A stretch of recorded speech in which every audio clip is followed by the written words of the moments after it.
understand today, you often have to look at yesterday.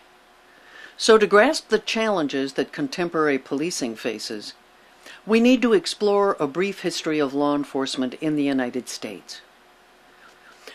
It's a story of a country continuing to struggle with the role of the police in a democracy. On the one hand, we all want a professional police force with highly trained officers who will hurry to our door in emergencies. Whether the problem is crime or a catastrophe such as a tornado or flood, most people heave a sigh of relief when a police officer appears. But we are also a nation founded by rugged individualists who were suspicious of government power. Our founding fathers feared creation of a national police force. Their devotion to individual freedom above all else meant that they wanted police under local scrutiny and local control. So our goal here is to look at how these conflicting attitudes toward police have produced the uniquely American system of policing we see around us. Along the way, we will return to some critical questions. What is the appropriate role of police in a democracy? What are the community's rights and responsibilities in promoting public safety? What kind of policing do we want and need in our post-9/11 world? Is it the friendly police officer in the Norman Rockwell painting, the one giving the lost child an ice cream cone? Or is it the SWAT team RoboCop? Or is it both?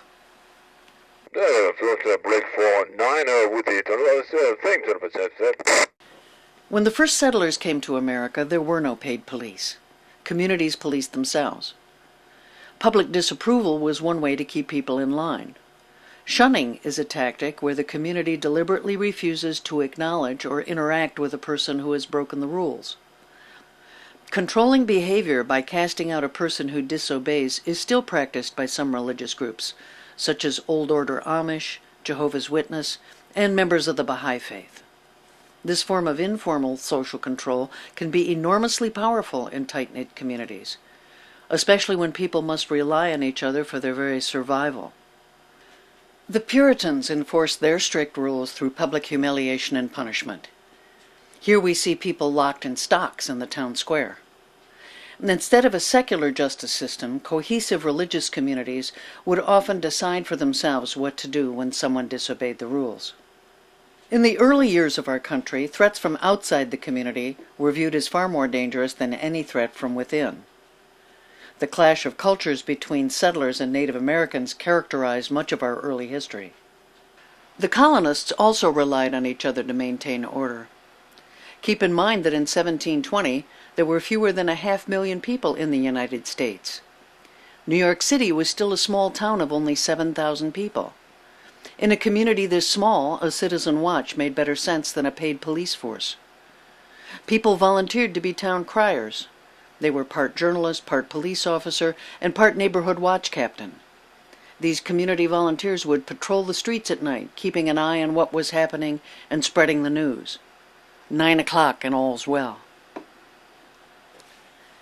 The town crier would warn communities about external threats too, including the arrival of British troops. The famous Wordsworth poem about the midnight ride of Paul Revere tells us how the famous silversmith rode from town to town, shouting, "One if by land and two if by sea." Revere's message explained the lantern code used to tell the revolutionaries which route the British were using to bring in the soldiers who would later fight in Lexington and Concord. Men in that era often used dueling to settle serious disputes. Though the practice had been outlawed in New York and New Jersey by then, Alexander Hamilton and Aaron Burr fought their famous duel to the death in 1804. Attempts to move personal conflicts into the formal court system often ran counter to the widely held belief that honorable men should settle their disagreements privately. Yet, as the population grew, communities often found that they could no longer rely solely on informal social control and unpaid volunteers. By 1760, the number of colonists had grown to 1.5 million, and within the next 30 years it had grown to almost 4 million. As the population exploded, people increasingly turned to a formal criminal justice system of paid police, prosecutors, and judges. At the same time, settlements outside the eastern seaboard cities faced different challenges in maintaining public order and safety. Westward expansion had its own dynamic. While eastern cities had police departments with police chiefs chosen by the mayor, the West had sheriffs who were chosen by the people. Instead of a paid police force, the sheriff would typically rely on persuading local citizens to join a posse when help was needed. The sheriff would then deputize the volunteers, temporarily giving them police powers, including arrest and the use of deadly force. Corporations turned to private security firms like the Pinkertons to protect their interests. Founded by Scottish immigrant Alan Pinkerton, the firm kept the largest collection of mugshots in the country. Pinkerton detectives were routinely hired to track down gangs of bank robbers, such as Jesse James and his brothers in the Wild Bunch. The Pinkertons' power ultimately grew to the point where the state of Ohio banned the firm for fear they would become a private army.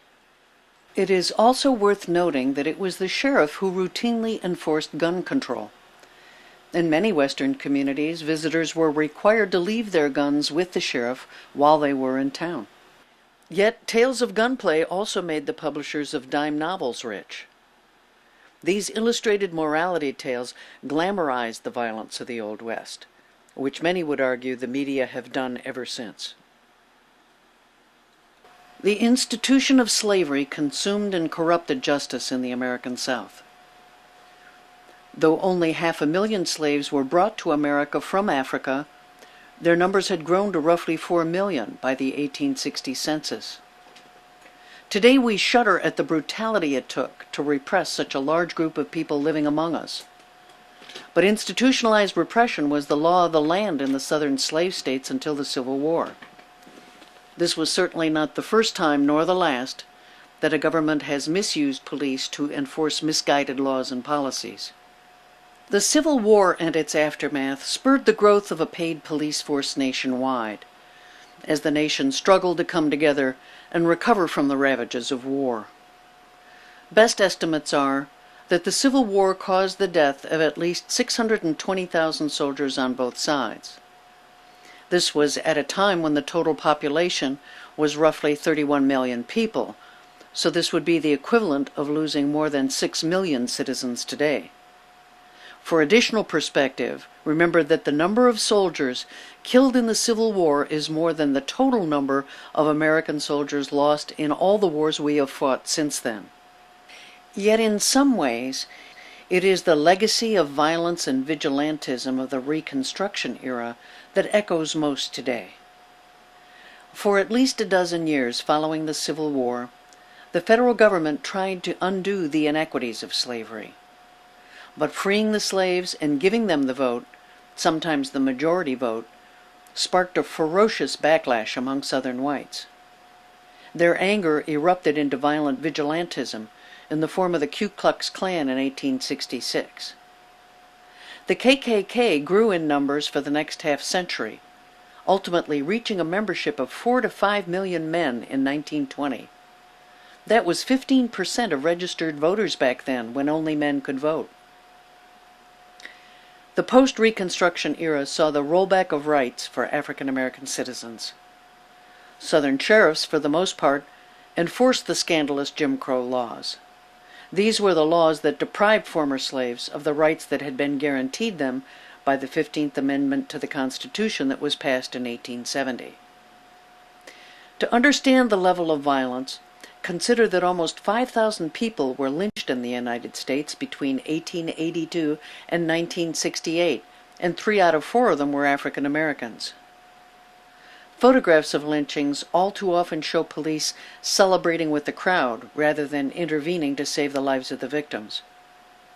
While racial tensions are also a fact of life in the North, the aftermath of slavery in the South continues to remind us how important it is to establish a system where police not only respect the rights of all people, but actively strive to protect them.